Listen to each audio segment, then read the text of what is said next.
Bismillahirrahmanirrahim. Assalamualaikum warahmatullahi wabarakatuh. Saya akan menjelaskan sedikit tentang Sunan At-Tirmidzi dan Sunan An-Nasa'i.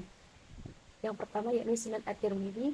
Dimulai dari biografi Imam Tirmidzi sendiri. Beliau bernama asli Abu Isa Muhammad bin Isa bin As-Sawrah At-Tirmidzi. Beliau lahir pada tahun 209 Hijriah dan beliau wafat pada malam Senin tanggal 13 Rajab pada tahun 297 Hijriah di desa Albu di dekat kota At-Tirmidzi. Beliau juga memiliki laqab At-Dharir karena pada akhir hayat beliau dalam keadaan buta. At-Tirmidzi ini berguru pada beberapa imam, yakni salah satunya di Khurasan beliau belajar kepada Ishaq bin Rawai, dan di An-Nasaiburi beliau belajar kepada Muhammad bin Amru As-Sawaq, dan juga At-Tirmidzi belajar kepada Imam Bukhari, Imam Muslim, Muhammad ibn Ghailan, dan beberapa imam yang lain. Beliau memiliki murid-murid, sejumlah murid, yakni ada Abu Bakar Ahmad bin Ismail As-Samarqandi, Abu Hamid Ahmad bin Abdullah, Ibnu Yusuf An-Nasafi, Muhammad bin Syakir, dan Abu Abbas Muhammad bin Mahbub Al-Mahbubi. Selanjutnya yakni karakteristik kitab Sunan At-Tirmidzi. Khatib Al-Baghdadi memberi nama kepada kitab ini dengan sebutan Al-Jami' As-Sahih As-Sunan At-Tirmidzi, karena dalam kitab ini memuat 8 persoalan yang mana kitab tersebut bisa dianggap sebagai kitab Al-Jami'. Namun menurut Ibnu Katsir, dalam kitab ini juga terdapat hadis-hadis yang mauquf, maqtu', dhaif, mu'allal maupun munkar. Kemudian Al-Hakim memberi nama kitab ini dengan sebutan Sunan At-Tirmidzi karena memang dalam kitab ini dimulai dari bab fikih, dan menurut para ulama kitab ini lebih cocok disebut dengan kitab Sunan At-Tirmidzi. Kitab Sunan At-Tirmidzi ini terdiri dari 5 juz, 2376 bab dan 3956 hadis, yang menurut penilaian para ulama yang sahih hanya 158 hadis. Sisanya berkualitas hasan dan dhaif. Perlu diketahui juga bahwasannya Imam At-Tirmidzi ini adalah orang pertama kali yang mempopulerkan hadis dibagi menjadi 3 bagian, yakni sahih, hasan, dan dhaif. Hasan sendiri juga dibagi menjadi 3, yakni hasan sahih yang mendekati kualitas sahih, kemudian hasan, dan hasan dhaif yang kualitasnya mendekati dhaif. Selanjutnya yakni kelebihan dan kekurangan kitab Sunan At-Tirmidzi. Kelebihannya adalah kitab ini disusun dari bab-bab yang runtut dan juga disertai penjelasan yang rinci. Kemudian memuat ilat-ilat hadis yang mencakup hadis sahih maupun dhaif, serta menjelaskan tentang perawi yang bertemu langsung ataupun tidak bertemu langsung dengan Rasulullah. Kemudian kekurangan dari kitab ini, beberapa hadisnya itu berkualitas dhaif dan sangat mudah memberi predikat kepada hadis dengan predikat sahih maupun hasan. Dan kitab ini juga menyebutkan beberapa hadis qorib.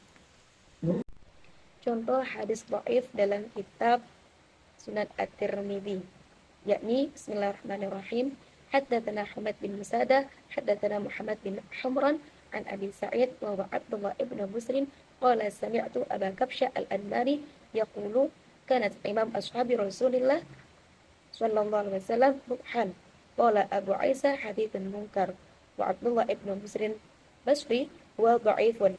Fa inda ahli hadits dha'fahu Yahya ibn Sa'id wa ghairuhu wa budhu hadza ya'ni wasi'atun. Dalam hadis ini dapat disimpulkan bahwasannya hampir semua perawi dari hadis ini tidak memenuhi syarat bisa disebut hadis hasan maupun sahih, karena ada perawi yang dhaif dan kekuatan hafalannya rendah, sehingga hadis ini dihukumi dengan dhaif. Selanjutnya yakni tentang kitab Sunan An-Nasa'i. Biografi Imam An-Nasa'i yakni beliau bernama lengkap Ahmad bin Syu'aib bin Ali bin Sinan bin Bahar bin Dinar Abu Abdurrahman Al-Khurasani An-Nasa'i. Beliau lahir pada tahun 215 Hijriah dan wafat pada Senin 13 Syawal tahun 303 Hijriah dan dimakamkan di Baitul Maqdis. Imam An-Nasai ini berguru kepada banyak imam. Salah satunya yakni Ahmad bin Manai, Sa'im bin Yaqub, Hisham bin Umar, Abbas bin Abdul Azim, Aisyah bin Hamad, dan imam-imam yang lainnya. Beliau juga memiliki murid, yakni Abdul Karim, yang mana beliau adalah putra dari Imam An-Nasai. Kemudian Abu Bakar Ahmad bin Muhammad bin Ishaq As-Sunni, Abu Ali Hasan bin Al-Khudari As-Suyuti, Ali bin Abi Ja'far At-Tahawi, dan Imam Abu Al-Hafidh At-Tabrani, dan masih banyak lagi murid-murid beliau. Selanjutnya yakni karakteristik Sunan An-Nasai.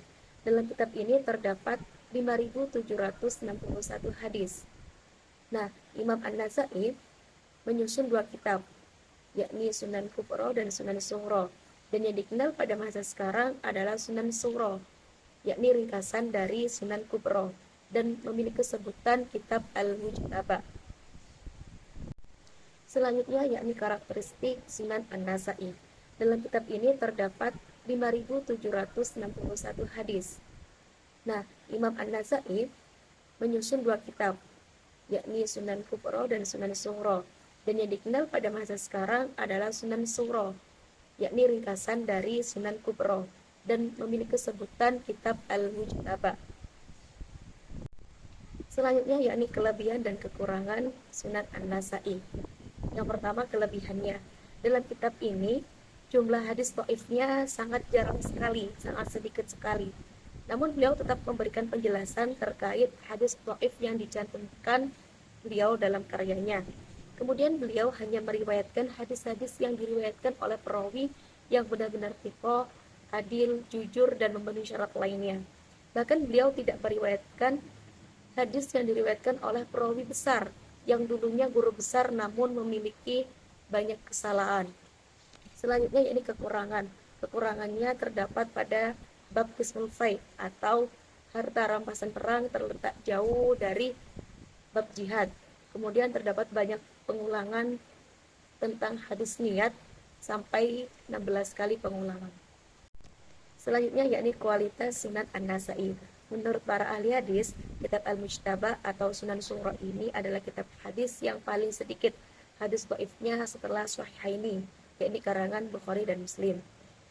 Dalam kitab ini hanya mencantumkan hadis-hadis marfu yang berhubungan dengan hukum, tidak mencantumkan hadis yang berhubungan dengan etika ataupun cerita umat terdahulu. Kemudian contoh konkretnya yakni hadis dengan kualitas sahih, yakni hadis tentang anjuran tentang ketika mendengarkan khutbah yang berkualitas sanad thiqah dan sahih sesuai dengan komentar langsung yang diberikan oleh Imam An-Nasai. Yang kedua, hadis dengan kualitas hasan, yakni hadis tentang penegasan bagi yang meninggalkan sholat Jumat. Yang terakhir, hadis dengan kualitas dhaif, yakni hadis tentang mengucapkan amin yang keras. Mungkin cukup sekian yang dapat saya jelaskan tentang Sunan At-Tirmidzi dan Sunan An-Nasai. Kurang lebihnya mohon maaf. Saya Lailatul Maghfirah, NIM 22004110069. Wassalamualaikum warahmatullahi wabarakatuh.